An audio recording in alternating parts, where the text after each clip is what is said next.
The skies of Alara Prime burned red with fire and smoke. Once beautiful cities with tall silver towers now lay in ruins. The peaceful Alaran people had never expected war to come to their world. For 300 years they had lived in harmony with the stars around them. Now that peace was shattered. Commander Lisa Jordan watched the destruction from a small window in the underground command center. Her blue uniform was torn and dirty. Her blonde hair, usually kept in a neat bun, now fell loose around her shoulders. She had not slept in 3 days. "Commander, you need to see this," called Alan Wright from his station. Lisa turned away from the window and walked across the dimly lit room. The command center had once been bright and full of life. Now, emergency. Lights cast long shadows across worried faces. 30 officers remained at their posts, though Lisa knew there should have been over 100. Alan's blue skin looked pale under the red emergency lights. Like all Alarans, he had a slight shimmer to his skin and large, expressive eyes. Those eyes now showed fear. "The Zorlak ships have taken down another defense station," Alan said, pointing to a display screen. "That's the 4th one today."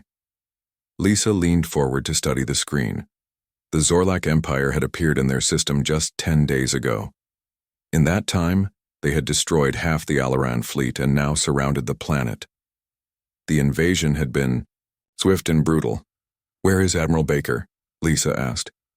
A heavy silence fell across the room. Finally, Captain George Hill spoke up. "His ship was lost in the last attack. We haven't received any communications from any senior officers for 6 hours." Lisa closed her eyes briefly. As third in command of the planet's defense forces, she now found herself the highest-ranking officer still alive. "Then I guess I'm in charge now," she said, straightening her shoulders. "Report status." "Not good," said Security Chief Peter Williams, a stocky man with a close-cropped beard. "We've lost contact with most of our ships. Ground defenses are at 30% and falling. The Zorlaks have landed troops in 3 major cities already." "Civilian casualties?" Lisa asked, dreading the answer.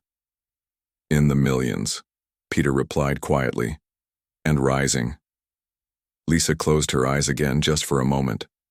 When she opened them, every officer in the room was looking at her, waiting for orders, for hope. "What? About communications? Have we been able to call for help?" Engineer Samantha Collins stood up from her station. Her hands were covered in small burns and cuts. "The Zorlaks knocked out our main communication array in their first strike. We can barely talk to our own forces, let alone send a message off-world. If we could get a message out, who would even come?" asked a young officer in the back. "The Zorlaks have already taken 12 systems. No one has been able to stop them." "Earth would come," Lisa said firmly. "The humans have been our allies for 40 years. They would not abandon us." Some officers exchanged doubtful looks. Earth was 4 weeks away at top speed. Even if a message reached them, would there be anything left of Alara to save? Samantha spoke up again. "I might be able to fix the quantum transmitter enough for 1 burst transmission, but it will take time and we'll only get 1 shot at it." "Do it," Lisa ordered. "Pull any personnel you need." As Samantha hurried away, Lisa turned to the rest of her team. "I need updates on all remaining military forces. I need to know where our people are taking shelter, and I need options for slowing down the Zorlak ground forces." The command center burst into activity. Lisa walked over to the main strategic display. It showed a map of their world, with large red areas marking Zorlak-controlled territories. The red was spreading like a disease across the blue of Alaran lands. A soft voice spoke beside her. "You think the humans will come?" Lisa turned to see Maria Kelly standing there. Maria was one of the few humans living on Alara Prime. She had served as a cultural liaison for many years, helping strengthen ties between their worlds. "If they get our message, yes," Lisa said. "I've met your Admiral Davidson. I've seen your fleet. Humans don't abandon their friends." Maria nodded. "No, we don't. But Lisa, even at emergency speeds, it would take weeks for our ships to reach you." "Then we need to hold out for weeks," Lisa replied simply. The floor shook as another bombardment hit somewhere above them. Dust fell from the ceiling. "Commander," called Alan from his station. We've detected Zorlak dropships landing near the capital city. Show me, Lisa said, returning to the main screen. The footage was grainy but clear enough to see massive Zorlak warriors emerging from their ships. They stood nearly 8 feet tall, with dark armor covering their scaled bodies. They carried weapons that fired bright green energy bolts. Wherever those bolts hit, Alaran buildings and defenders simply disintegrated. We need to evacuate civilians from that area immediately, Lisa ordered, and get me in touch with any defense forces in the sector. The old cave systems, Maria suggested. The mountains in the north have extensive cave networks. Some go miles deep. They could shelter thousands. Lisa nodded. Make it happen. Coordinate with civilian leader Ben Murphy. For the next several hours, Lisa directed what remained of their forces. Reports came in from around the planet, few of them good. Zorlak forces were advancing on all fronts. Alaran troops fought bravely but were overwhelmed by superior numbers and technology. By nightfall, Lisa stood alone at the window again. In the distance, she could see fires burning across what had once been beautiful farmland. The sky glowed orange where the capital city burned. Occasionally, bright flashes lit up the clouds as battles continued in orbit. She felt someone join her at the window. The quantum transmitter is coming along, Samantha said. I need another day, maybe 2. Will we have another day? Lisa asked softly. Samantha didn't answer directly. What exactly are we going to say to Earth? Even if they come immediately, it could be too late. Lisa turned to face the engineer. We tell them the truth, that we need help, that we're fighting as hard as we can, and that we believe in our alliance. Later that night, as most of the command staff tried to get some rest, Lisa sat at her desk drafting the message they would send to Earth. It needed to be clear, urgent, but not hopeless. She thought about everything she knew about humans, about their history of overcoming impossible odds, about their fierce loyalty to allies. The words came slowly at first, then faster. A request for aid, yes, but also a reminder of friendship, a call to the best parts of humanity. Outside, the Zorlak ships continued their relentless bombardment. Inside the deepest part of the command bunker, Samantha worked on the transmitter, her tired eyes burning from lack of sleep. And far away, across the stars, Earth continued its peaceful existence, unaware that their oldest allies were fighting for survival, unaware that soon they would face a choice that would test the very limits of human courage and determination. Lisa finished writing and read over her words one last time. Then she closed her eyes and whispered to the empty room, Please hear us, please come. 3 days passed in the underground command center. The constant rumble of explosions above had become normal, like the background noise of a terrible storm that would not end. Samantha Collins worked on the quantum transmitter without stopping. Her eyes were red from lack of sleep, and her fingers were covered in small burns and cuts. How much longer? Lisa Jordan asked as she brought Samantha a cup of water. Samantha took the cup with shaking hands. I'm close. The power couplings keep failing, but I think I've solved that problem. We should be ready by tonight. Lisa nodded and squeezed Samantha's shoulder. Get some rest, that's an order. I need you sharp when we send the message. I'll rest when it's done, Samantha said, turning back to her work. Lisa didn't argue. They were all pushing themselves beyond normal limits. She walked to the main command area where Alan Wright was monitoring communications. Any word from the eastern areas? She asked. Alan shook his head. Nothing since yesterday. The Zorlaks have probably taken down the relay stations. Lisa studied the map. Red areas of Zorlak control were spreading across their world like a disease. Only about half the planet remained under Alaran control, and that number was shrinking by the hour. The door opened and Frank Howard entered, covered in dirt and blood. Frank led a group of fighters who went to the surface to slow down the Zorlak ground forces. His normally clean uniform was torn, and his face was grim. Report, Lisa said, helping him to a seat. Frank took a deep breath. We hit one of their supply columns, took out 3 vehicles before they spotted us, lost 4 good people in the retreat. He rubbed his face with dirty hands. Their ground troops are moving toward the northern mountains. They know something's there. Lisa felt her heart sink.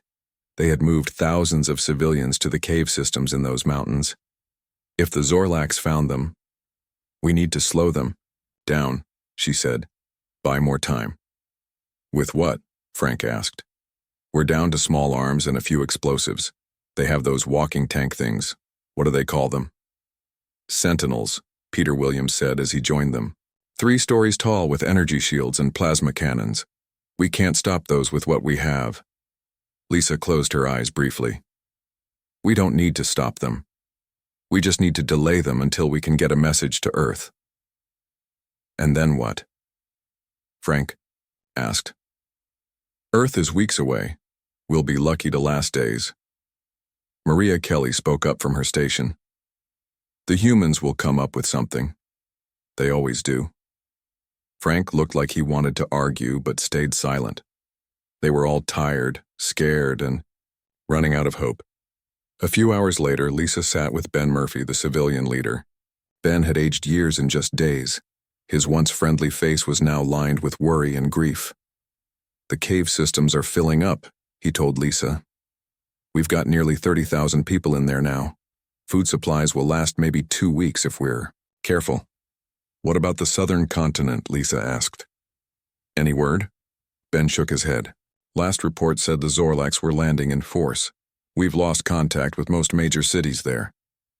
They sat in silence for a moment, the weight of their situation heavy on both their shoulders. The children keep asking when it will be over, Ben said quietly. What do I tell them? Lisa had no answer. Instead, she asked, how is Maria's school program working? Ben's face softened slightly.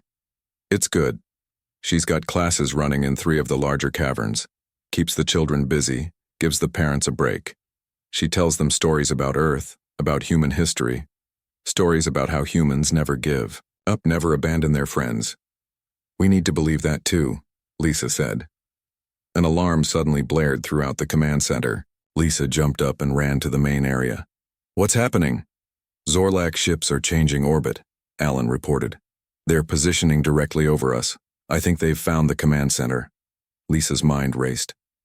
How? We're shielded. Underground. Power. Signature from the quantum transmitter, maybe, Peter suggested. They must have detected the tests. Evacuation plan, Lisa ordered. Now. The command center erupted into organized chaos as officers began shutting down systems and gathering essential equipment. Samantha, Lisa called over the comm. Status on the transmitter. It's ready. Samantha's tired voice came back. But I need power to send the message. Lots of power. Lisa made a quick decision. Divert all power to the transmitter. Everything except emergency lighting and life support. That will definitely show them exactly where we are, Peter warned. They already know, Lisa said. Let's make this count. As officers rushed to evacuate, Lisa went to the communications room where Samantha was making final adjustments to the quantum transmitter. The device was a mess of wires and makeshift repairs, but Samantha's eyes held a spark of hope. It will work, she said firmly. 1 burst transmission strong enough to reach Earth. Lisa handed her a data chip. Here's the message. Ready when you are. The room shook as the first bombs hit somewhere above them. Dust fell from the ceiling. They're starting their bombardment, Alan said over the comm. We don't have much time. Lisa placed a hand on Samantha's shoulder. Do it. Samantha inserted the chip and began the transmission sequence. Lights dimmed throughout the command center as power was diverted to the transmitter. The room vibrated with energy. On the screen before them, Lisa watched the message begin its journey. To Earth High Command from Alara Prime, Zorlak invasion force has breached our defenses. Civilian casualties in millions. Military capability at 12%. Estimate. Planetary fall within 14 Earth days. Requesting immediate assistance under Alliance Treaty Article 7. This may be our final transmission. Coordinates follow. The transmitter hummed louder, growing hot as it channeled more power than it was designed to handle. Samantha's hands flew over the controls, keeping the system stable. Almost there, she muttered. Just a few more seconds. The ceiling cracked as another explosion hit closer. Warning lights flashed on the transmitter. Now or never, Lisa said. Samantha hit the final sequence. The transmitter flared bright blue, sending the message in a burst of energy that momentarily overloaded the room's lighting. Then everything went dark except for dim emergency lights. Did it work? Lisa asked into the darkness. Samantha checked her readings with a small flashlight. Signal went out clean and strong. If anyone's listening, they heard us. Another explosion, much closer this time. The entire room shifted sideways. Time to go, Lisa said. Everyone to the evacuation transports. We're moving command to the northern caves. As they hurried through the darkened corridors, Lisa found herself walking beside Maria. Do you think they'll come? Lisa asked quietly. Maria's face was determined in the dim light. I know my people.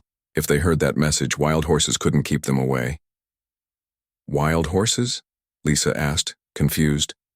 Maria smiled slightly. Old, human saying. It means nothing will stop them. Above them, the Zorlak ships continued their bombardment, reducing the surface buildings to rubble. Soon they would send ground forces to confirm the destruction of the command center. Lisa and her team needed to be long gone by then. They had done all they could. The message was sent. Now they needed to survive long enough for help to arrive. If help was coming at all. Admiral John Davidson stood at the large window of his office in Earthfleet headquarters. From here, he could see the vast shipyards that orbited Earth. Workers in spacesuits moved around massive vessels, performing repairs and upgrades. It was a peaceful scene, one that had changed little in the 20 years he had served as Fleet Admiral. That peace was about to end.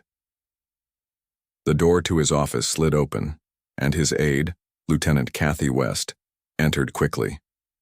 Sir, we've received an emergency transmission from Alara Prime, she said, her voice tense. Davidson turned from the window. Play it. Kathy activated her tablet, and a voice filled the room. The message was brief but clear.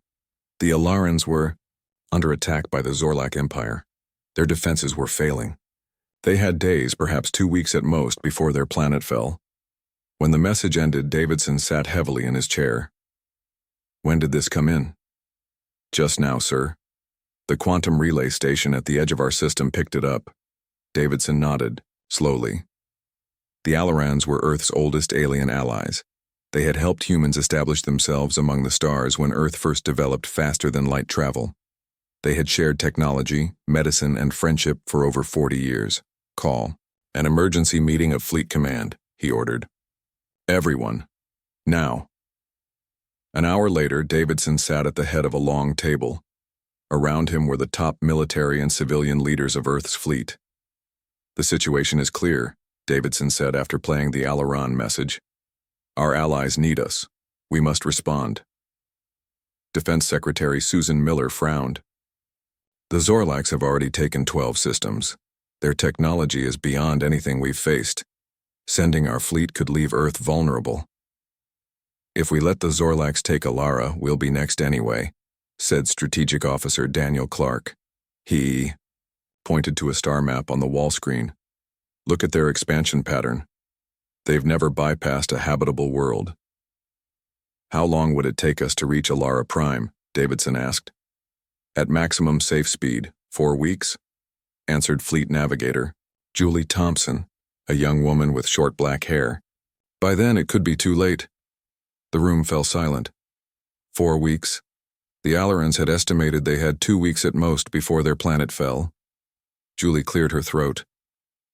There might be a way to reach them faster. All eyes turned to her.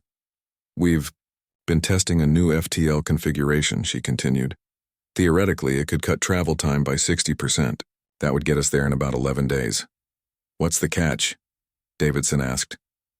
It's never been used in combat conditions, Julie admitted. And it puts tremendous strain on the engines. We could see burnouts, navigational failures, possibly worse. Define worse, Susan Miller said. Julie hesitated. In simulation, 1 in 10 ships experienced catastrophic drive failure. The room erupted in debate. Some argued it was too risky. Others insisted they had to try. Davidson let them talk for several minutes before raising his hand for silence. "How many ships can be fitted with this new drive?" he asked Julie. "We have the components for maybe 50 ships," she replied. "With emergency production, perhaps 100. Davidson stood up. "That's not enough. Prepare the entire fleet, every combat-ready vessel." Susan Miller stood as well. "Admiral, that's over 300 ships. It would leave Earth nearly defenseless." "Earth won't need defenses if the Zorlax aren't stopped," Davidson replied firmly. "If they take Alara, they'll keep coming. We fight them there, or we fight them here later." He turned to the others around the table. "The Alarans are counting on us. Humanity has never abandoned its allies, and we won't start now." No one argued further. They all knew he was right. The next 7 days were a blur of activity. Across Earth's orbital shipyards, crews worked around the clock to prepare the fleet. The massive dreadnought USS Valiant would lead the armada, with Captain Kelly Rodriguez in command. Engineering teams rushed to install the experimental FTL drives on every ship. On the moon base, weapons specialist Greg Martinez supervised the loading of new prototype weapons, technology that had been deemed too destructive for regular use. Special forces teams practiced boarding actions and ground assault tactics. Medical ships were stocked with supplies needed to treat both humans and Alarans. Davidson watched it all from his command center. The largest fleet in human history was coming together before his eyes. On the 6th day, he received a visit from President Laura Evans. "You're really taking the entire fleet," she said, looking at the status displays. Davidson nodded. "It's necessary." "And this new drive system? I'm told it's dangerous." "It is," Davidson admitted. "But it's the only way to reach Alara Prime in time." The president was silent for a moment. "The Zorlax have destroyed every fleet that's faced them. What makes you think ours will be different?" Davidson smiled slightly. "Because we're human. We don't follow the rules of engagement that others do. We improvise, we surprise, and we never, ever give up. Especially when friends are involved," the president added. She extended her hand. "Good luck, Admiral. Bring our people home." On the 7th day, the fleet was ready. 307 vessels of all sizes gathered in high Earth orbit. The sight was breathtaking. Humanity's greatest fleet assembled for the first time. News networks on Earth broadcast images of the massive formation, and millions of people watched in awe. Admiral Davidson stood on the bridge of his flagship, the USS Defender. Around him, his crew worked at their stations, making final preparations. "All ships report ready, Admiral," said his first officer, Commander Tim Russell. Davidson nodded. "Send to all ships. Operation Friendship is now active. Maximum speed. To Alara Prime. The clock is ticking, ladies and gentlemen. Let's not be late." One by one, the ships of the fleet activated their new FTL drives. Space itself seemed to bend and fold around them as they disappeared in flashes of brilliant light. The USS Defender was the last to jump. As his ship entered FTL space, Davidson felt the deck vibrate beneath his feet. The new drive system strained against its housing, pushing far beyond normal safety limits. "Drive status?" he asked. "Operating. At 200% of rated capacity," the engineering officer reported. "It's holding for now, but I don't know for how long. It only needs to hold until we reach Alara," Davidson said. "After that, it won't matter." For the next 11 days, the human fleet raced through space.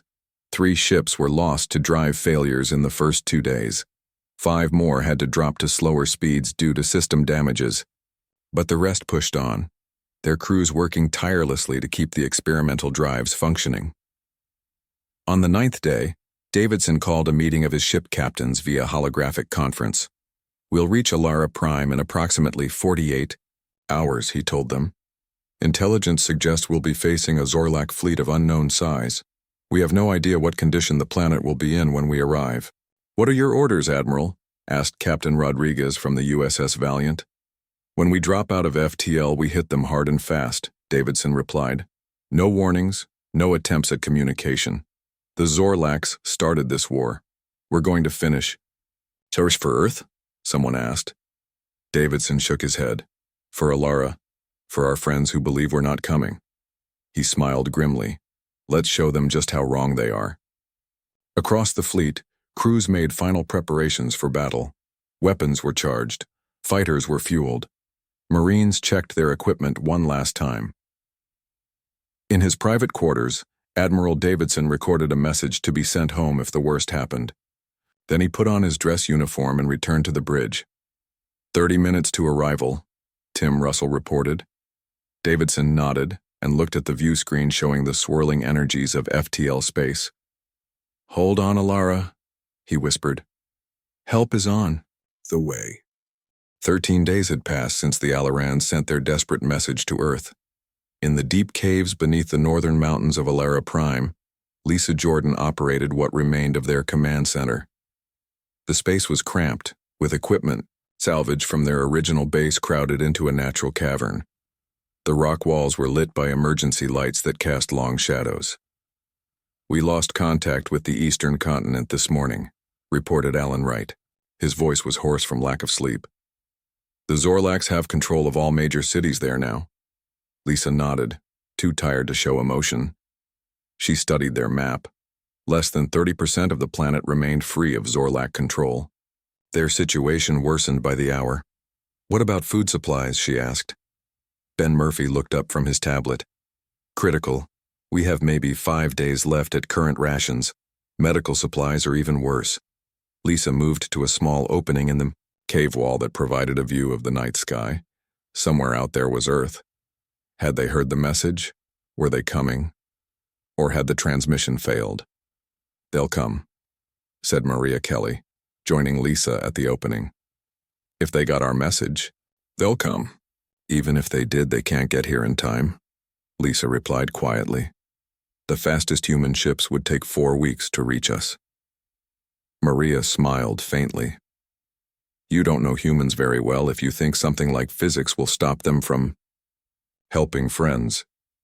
Their conversation was interrupted by the sound of distant explosions. Frank Howard rushed into the command area, his face grim. The Zorlacs have found the main cave entrance, he reported. They've brought in Sentinel units. Lisa had seen the Sentinels in action. 3-story walking machines that could level entire city blocks with their energy weapons. Their caves would offer little protection once those machines broke through. How long? Lisa asked. Hours. Maybe less, Frank replied. We've set charges to collapse some of the tunnels, but that will only slow them down. Lisa turned to her officers. Evacuate all civilians deeper into the cave system. Security teams at all access points. We need to buy more time. As her team rushed to carry out orders, Lisa felt a wave of exhaustion wash over her. They had been running and hiding for 2 weeks. Their forces were scattered, their supplies nearly gone. How much longer could they keep fighting? In one of the larger caverns, Maria had established a school for the children. Even now, as evacuation orders spread, she gathered the young Alarans for one final lesson. Today I want to tell you about a special part of human history, Maria told the children. About a small island nation called Britain, and how it stood alone against a powerful enemy. The children sat in a circle around her, their large eyes focused on her face. The enemy had conquered many countries, Maria continued. Everyone thought Britain would fall too, but they didn't. They kept fighting even when it seemed hopeless, and eventually help came from across the ocean. A young Alaran girl raised her hand. Did the humans win? Maria smiled. Yes, they did. Because humans never give up, and they never abandon their friends. Do you think they're coming now? The girl asked. Maria looked at the child's hopeful face. I believe they are. With everything. In me, I believe they're coming. In another part of the caves, Peter Williams supervised the placement of their last explosives. His security teams had set up barricades at key junctions, creating a defensive perimeter around the civilian shelters. This won't hold them for long, said one of his officers. It doesn't need to hold them forever, Peter replied. Just long enough. For what? The officer asked. For help that isn't coming? Peter didn't answer. The question was on everyone's mind now. Had their message reached Earth? And if it had, would the humans even try to help against such overwhelming odds? As night fell, the sounds of Zorlak forces grew closer. Their drilling machines cut through the mountain rock, following the cave tunnels toward the main chambers. Frank Howard's fighters engaged them at every junction, slowing their advance with guerrilla tactics before falling back to new positions. In the command center, Lisa received reports from all sectors. None were good. The Zorlaks will reach the main cavern by morning, she told her senior staff. We need to make decisions. We could try to break out, suggested Frank. Take our fastest vehicles and make a run for the southern continent. The southern continent is already under their control, Alan reminded him. There's nowhere left to run. Ben Murphy spoke up. We should consider surrender. Maybe we can negotiate terms to spare the civilians. A heavy silence fell over the group. The Zorlaks had shown no mercy to any world that resisted them. Surrender might save some lives, but at what cost? No, Lisa said firmly. We keep fighting. Every hour we hold out is another hour for help to arrive. What help? Frank asked, unable to keep the frustration from his voice. It's been 13 days. If Earth got our message and somehow managed to send ships immediately, they're still weeks away. Lisa had no answer. The truth was she was running out of hope herself. But she couldn't let her people see that. Get some rest, she told them. All of you. Tomorrow will be difficult. As her officers dispersed, Lisa remained in the command center, looking at their dwindling map of free territories. Tomorrow was the 14th day since sending their message. The day she had predicted would see the fall of their planet. Later that night, Lisa couldn't sleep. She walked through the quiet caverns, checking on her people. In one chamber, families huddled together, parents holding children close. In another, wounded fighters received what little medical care they could provide. Everywhere she saw the same question in their eyes. Was this the end? Near the cave entrance, she found Samantha Collins working on a damaged communication device. Still trying to reach someone? Lisa asked. Samantha nodded. Short range only. I'm hoping to contact any resistance groups still out there. She paused. Do you think Earth received our message? I have to believe they did, Lisa replied. And if they did? What then? Samantha asked. Even their fastest ships couldn't get here in time. Lisa looked at her friend's tired face. Maria told me something once about humans. She said they have a saying. The difficult we do immediately. The impossible takes a little longer. Samantha smiled slightly. Let's hope a little longer isn't too long. Outside the caves, the night was filled with the sounds of Zorlak machinery drawing closer. Their drills and excavators cut relentlessly through the mountain rock. By dawn, they would break through to the main chambers. As the first light of morning touched the mountain peaks, Lisa gathered her remaining officers. Their faces were grim but determined. Whatever happens today, she told them, remember that we fought with honor. We did everything possible to protect our people and our world. Frank Howard checked his weapon. It has been a privilege serving with all of you. They clasped hands in the Alaran gesture of unity and friendship. As they prepared for what might be their final battle, no one noticed a slight change in the quality of light coming through the small openings in the cave ceiling. No one saw the flash of energy that lit up the dawn sky. No one realized that, high above their world, space itself was tearing open as hundreds of FTL ruptures appeared simultaneously in Alaran orbit. Help had arrived. The cave shook violently. Dust and small rocks fell from the ceiling. At first, Lisa thought it was the Zorlak drills breaking through, but this was different. The entire mountain seemed to tremble. What's happening? She asked as her officers steadied themselves. Alan rushed to his makeshift communications station. I'm picking up unusual energy readings in orbit, he said, his voice rising with excitement. Hundreds of them.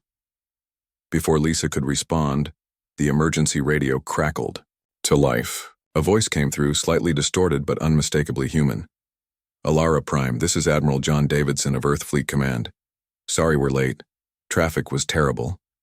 For a moment, no one moved. No one spoke. Then the command center erupted, in cheers and cries of disbelief. They came, Samantha whispered. tears streaming down her blue-tinted face. They actually came. Lisa grabbed the radio. Admiral Davidson, this is Commander Lisa Jordan. Your timing is excellent.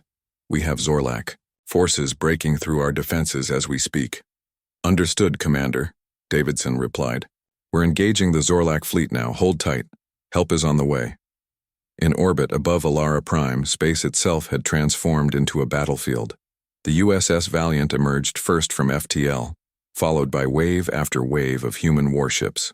The largest fleet ever assembled in human history surrounded the surprised Zorlak vessels. Captain Kelly Rodriguez of the Valiant immediately engaged the nearest Zorlak dreadnought. Her ship's new weapons tore through the enemy's supposedly impenetrable shields. Target their command ship, she ordered. Fire everything we've got. The Valiant's weapons blazed across space, striking the massive Zorlak flagship.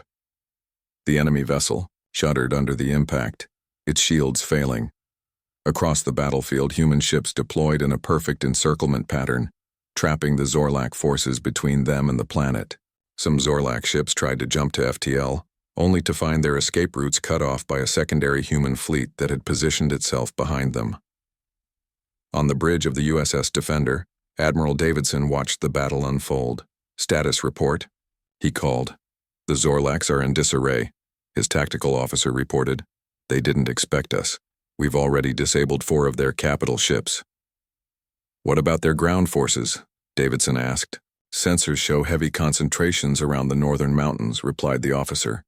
They appear to be attempting to breach underground structures. Davidson nodded. That would be where the Alarans were hiding. Launch the dropships. Get our, Marines down there now. Across the fleet, bay doors opened and hundreds of dropships streaked toward the planet's surface. Major Steve Patterson led the first wave, his ship heading directly for the northern mountains. Remember your training, he told his Marines over the comm. We hit fast and hard. These Zorlak bastards have never faced humans before. Let's show them why that was a mistake. On the surface, the Zorlak ground forces suddenly found themselves under orbital bombardment. Precision strikes from human ships eliminated their sentinel walkers and command centers. The massive drilling machines that had nearly reached the Alaran caves exploded as targeted energy beams struck them from orbit. Inside the caves, Lisa and her officers felt the mountain shake again, but differently this time. The drilling stopped, Frank said, checking his scanners. Something's happening up there. Peter Williams was the first to reach a lookout point near one of the hidden cave entrances. What he saw made him freeze in disbelief. The sky was filled with human dropships descending through the atmosphere. Orbital strikes hit Zorlak positions with surgical precision. The enemy forces that had nearly reached their caves were in full retreat. He ran back into the caves shouting, "They're here! The humans actually came!" Lisa ordered the sealed cave entrances opened. As Alaran fighters emerged from hiding, they saw human Marines engaging the remaining Zorlak forces. Major Patterson's troops cleared the area around the main entrance, their advanced weapons proving more than a match for the surprised Zorlaks. As the human Marines reached the cave entrance, Frank Howard's weary fighters greeted them with a mixture of disbelief and joy. Major Patterson saluted Frank.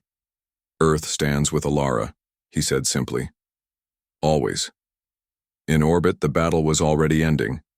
The Zorlak commander attempted a final desperate assault on the human fleet, only to have his ship disabled by concentrated fire from 3 human cruisers. Within hours it was over.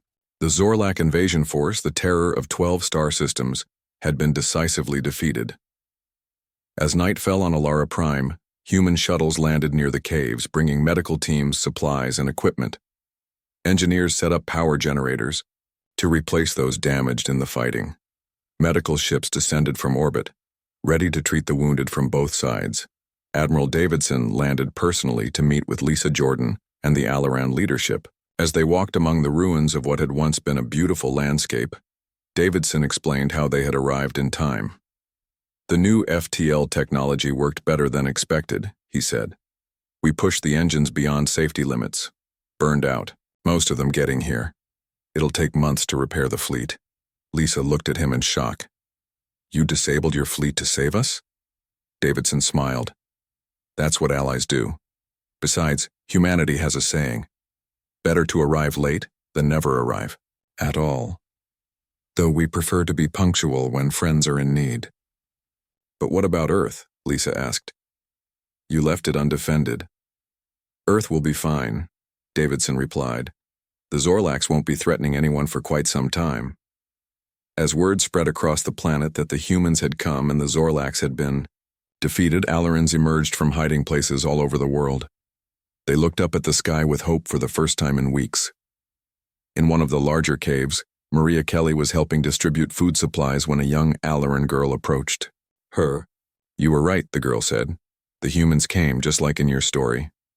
Maria knelt down to the child's level. Humans will always come when friends need help. It's who we are. Later that evening, Ben Murphy stood with Lisa, watching human children from the fleet civilian section playing with Alaran children. You know, Ben said quietly, when we sent that message, I never truly believed help would come. Lisa nodded. I had my doubts too. The distance was too great, the time too short. Yet here they are, Ben said, gesturing to the human ships visible in the evening sky.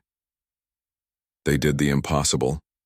That's what humans do best, said Maria, joining them. When everything seems lost, when the odds are completely against them, that's when they're at their best. As the sun set on Alara Prime, the Earth fleet remained in orbit, a shield of human determination protecting a grateful world below. Engineers were already helping to rebuild damaged cities. Medical teams treated the wounded. Supply ships brought food and medicine. In the weeks that followed, more human ships arrived, bringing everything needed to help rebuild Alara Prime. The news spread quickly through the galaxy. The Zorlak Empire, undefeated for years, had finally met its match in humanity. On the day Admiral Davidson prepared to return to Earth with part of his fleet, Lisa Jordan presented him with a crystal sculpture, a traditional Alaran symbol of eternal friendship. We would have been lost without you, she said. How can we ever repay this debt? Davidson accepted the crystal with a smile. There is no debt between friends, Commander. We came because you needed us. You would have done the same. As the human ships prepared to depart, leaving behind teams to help with reconstruction, Alarans gathered to watch. Among them were children who would grow up with a new story to tell, of the day when they believed help would never arrive, until humanity's greatest fleet appeared in their darkest hour. It was a story that would be told across the stars for generations to come.